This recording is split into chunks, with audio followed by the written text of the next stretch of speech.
Hey, Shalom Akim. I want to give all praises and glory honor that's due to Yahweh Bashim, Yahweh Shai, Bashim, Harukakodash. I want to give double honors to the elders, the apostles of GMS that rule well, and peace and blessings and salutations to the hopeful elect that's new as in this gospel, broad, lifting up the standard of Yahweh Bashim, Yahweh Shai, wherever they may be.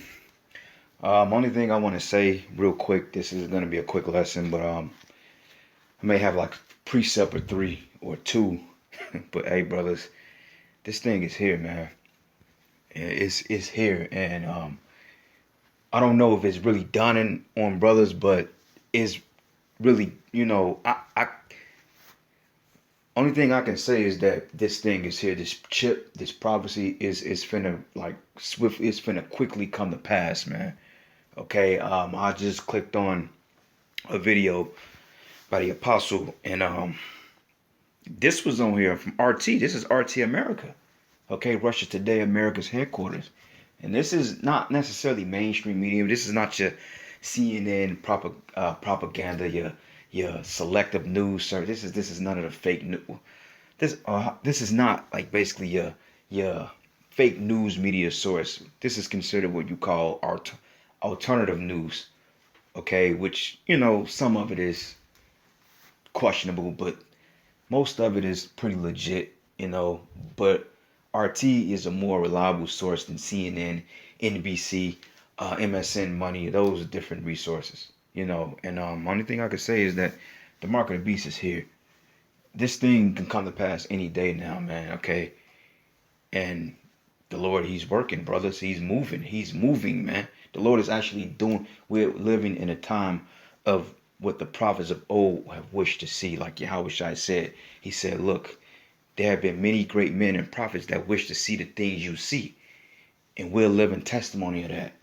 So I don't know if it's dawning on brothers. It's dawning on me like 100 times more. Like I'm actually realizing the realness of this thing, man. And like the apostles always say, they said the best teacher is experience. And when you go through things, like you can read something and study something until you're blue in the face, but when you're living it, that's when it becomes real. And we're living it, man. So brothers, the time to get serious is now. You got to get serious now. All the games and all that stuff, it's time to buckle down and do this thing, man. We only got a few seconds left. All right, and our salvation, our lives are on the line. All right, and Salakia from ranting and going on, but I'm gonna play this video followed by like a 25-second clip from another video from RT America, and I want y'all brothers to really pay attention to what's being said and get a couple of precepts to back it up, and we're gonna close out. But without further delay, here we go.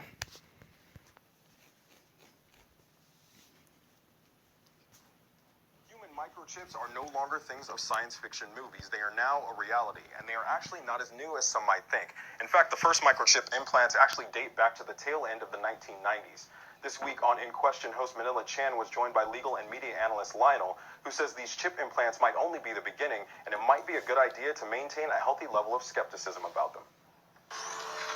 Stockholm has some 4,000 young people who already have these implanted into their hands. They're saying, they have stuff like their LinkedIn profiles loaded into the chip so they can, go to a gala or whatever and just scan each other.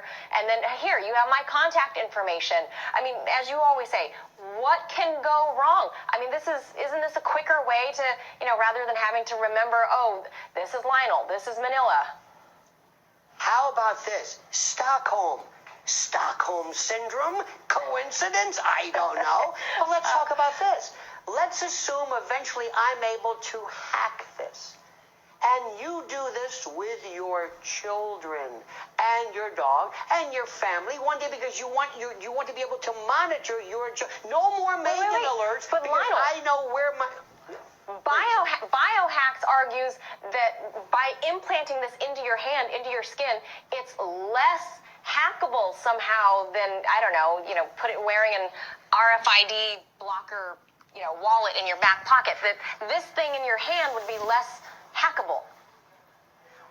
I'm going to use a terrible pun. God forbid that everybody notices that this chip, let's say, is put on by the way, this is called the Perlicue. Let's say it's put in there. Okay. One day, Can you imagine some kidnapper hacking, removing this chip? This is a terrible use of the word.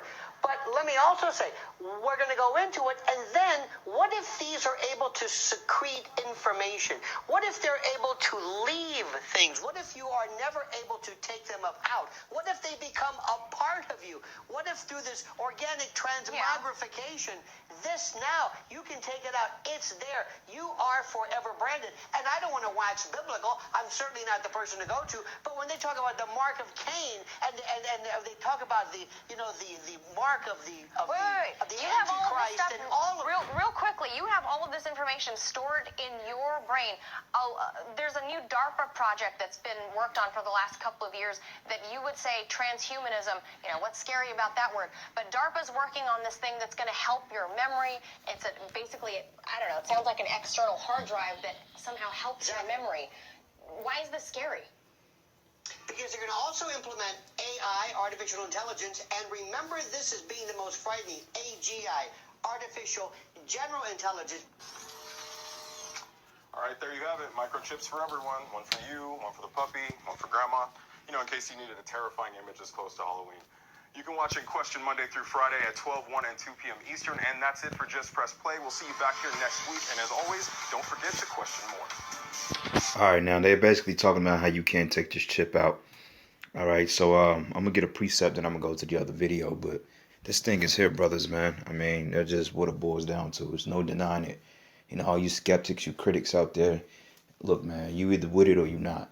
Okay, if you ain't with it, then get lost. All right, we got a job to do here, and if you don't want to partake in the Lord's glory, then hey, don't partake in it. Do your own thing until the missiles come. All right. So, matter of fact, I'm gonna go to the book of Ezekiel, the 33rd chapter. Matter of fact, I'm gonna go to 3. All right, because this is the job of a watchman, to warn the people of what's happening.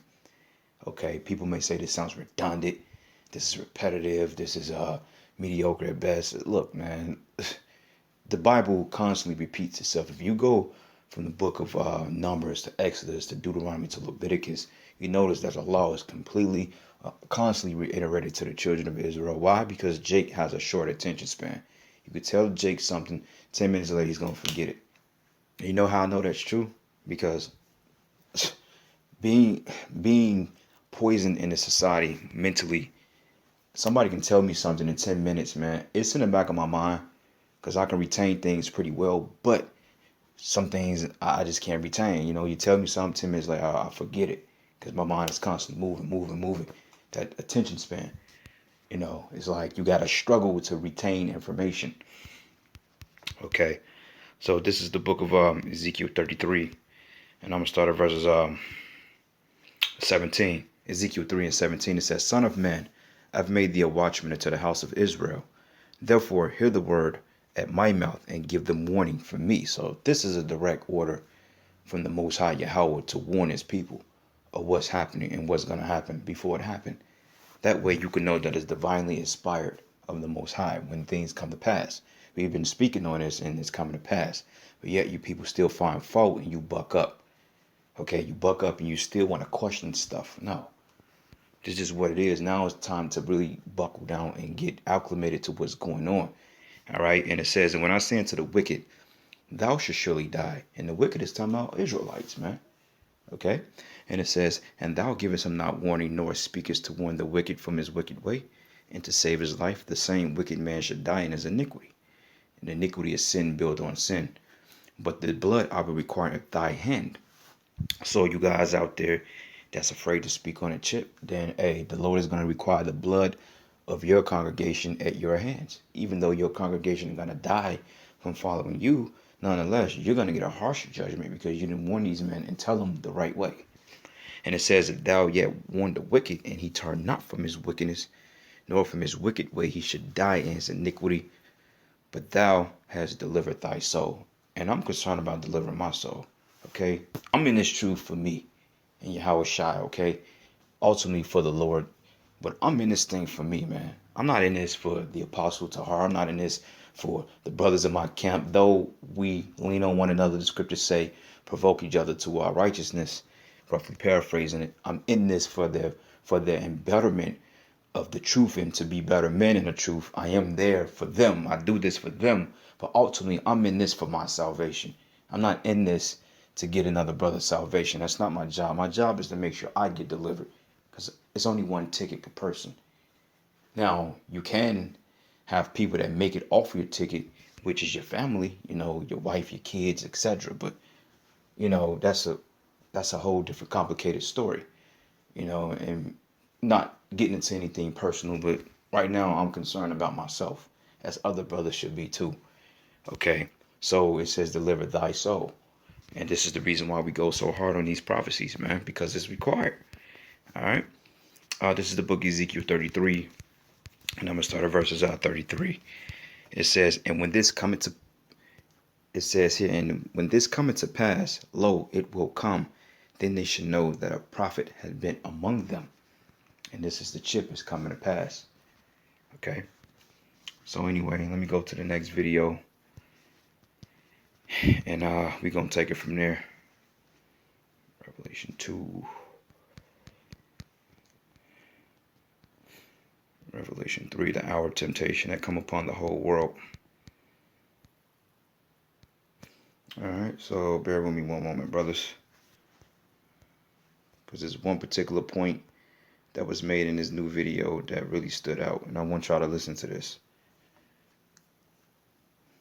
Because this has a lot to do with the global recession. They're going to tie basically the chip into the common economic collapse, which makes a lot of sense, because buy and sell deals with economic growth. It deals with the commerce, the economy. It deals with those particular things.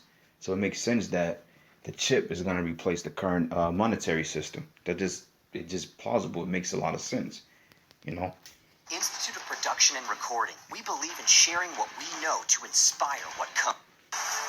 Hey there, I'm Jonathan Harris, and you're watching Just Press Play, the show that brings you in-depth reports, exclusive interviews, and controversial issues you may have missed this week on RT America. On our playlist today, Larry King is back for Larry King Now to sit down with comedian Kevin Smith about his latest movie and what it's like confronting your own death. And Jesse Ventura tells us why profit may be the motive behind President Trump's sudden decision to pull U.S. troops out of Syria. Then we'll explain why the high-tech future of implanted microchips may come sooner than you thought. Let's get started. See? All right.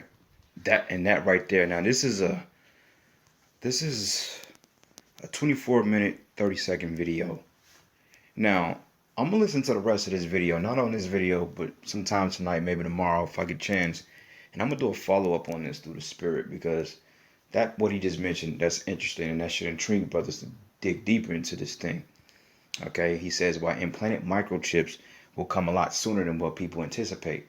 They was talking about 2030. No, come on, people getting chipped by the second.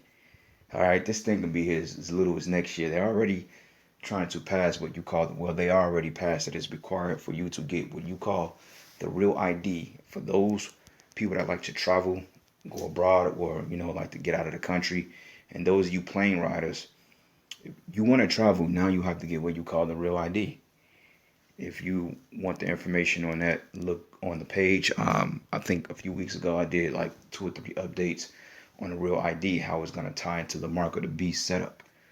Okay, but that was an interesting statement he just made. All right, and the name of this video, it says Recession Watch, Grim Warning issued by a global lender. Show you that we hadn't for some it's finna go down. All right, so this is the book of Revelation 3:10. It says, because thou hast kept the word of my patience, I also will keep thee from the hour of temptation, which shall come upon all the world to try them that dwell upon the earth. This is the chip, man. Okay, because if you don't got the chip, you ain't going to be able to eat. You might not be able to drink. You ain't going to be able to drive. You ain't going to be able to have an apartment. You're pretty much going to be off the grid, and that's what Esau Edom is banking on. He's banking on making everybody under this draconian system. So let's hear what he said again. And President Trump's sudden decision to pull U.S. troops out of Syria. Then we'll explain why the high-tech future of implanted microchips may come sooner than you thought. Let's get started.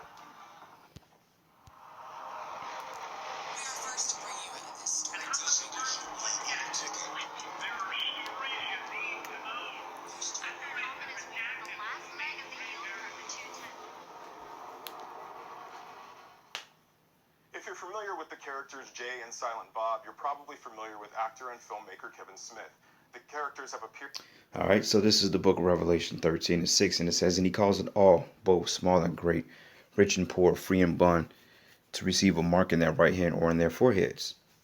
The mark is the chip. We've broken this down several times.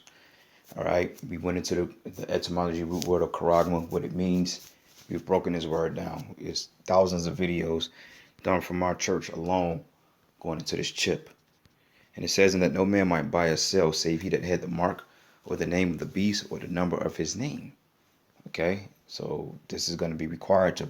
This is going to replace the current monetary system. When a dollar goes down, some type of digitized currency, which we believe the chip is going to replace everything.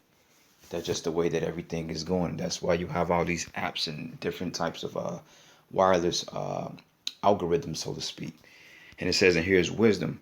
Let him that have understanding count the number of the beast, for it is the number of a man, and his number is 666. Okay. Revelation 20. This is the book of Revelation 20, and I'm going to shut it down after this. I believe I've made the point. But this is the book of Revelation 20 and 4. It says, "And I saw thrones, and they that sat upon them, and judgment was given unto them. And I saw the souls of them that were beheaded for the witness of Yahushua, and for the word of Yahweh, which had not worshipped the beast, neither his image, neither had received his mark upon their foreheads or in their hands. And they lived and reigned with the anointed 1,000 years." This is the elect, the men that was killed for resisting this society, the government. Like when the prophets and the apostles were exiled, were ultimately put in prison and killed because they was a threat to what you call the Roman Empire. It's going to be the same thing today in this day and age. Those of us that resist this government and the powers to be, some brothers will be thrown in concentration camps. Some brothers will be beheaded. Some brothers will be put in fire squads. Some brothers will be on the run. Some brothers are going to get spiritual power. It just depends on what lot you fall in, you know. But either way it go, it's still leading up to one outcome: America being destroyed and salvation for the hopeful elect on this go round. Okay, so that's what we're entering into. But nonetheless, it says here, "Neither his image, neither have received his mark upon their foreheads or in their hands." It didn't say left or right this time. It said hands. Hand, that's plural, meaning your left or right. It don't matter. Your foot, your big toe, your left butt cheek. You can get it put in your navel for all we know.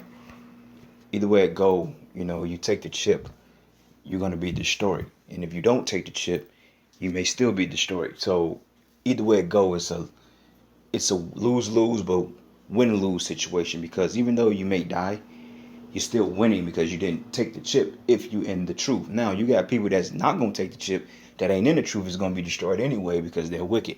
Okay, you have a lot of Edomites that's not going to take the chip, and they're going to be destroyed anyway because it don't benefit them to not take the chip. Okay, so it's coming to that time, brothers. That head is coming, and it is here. And pay attention, focus on the prophecies, man, and ask the Lord to give us strength to endure unto the end, because the scriptures say, "He who endured to the end, the same should be saved." And Lord's will, we make it to the end of this thing, man. And with that, all praises and glory and honor is due to Yahweh Shem Yahushua. Double honors to the elders, the apostles of Great Millstone. Peace and blessings and salutations to the hopeful elect. News in the gospel abroad, lifting up the stern of Yahweh Shem Yahushua, wherever it may be. And with that, Shalom, Wa Ba Ba. Shalom.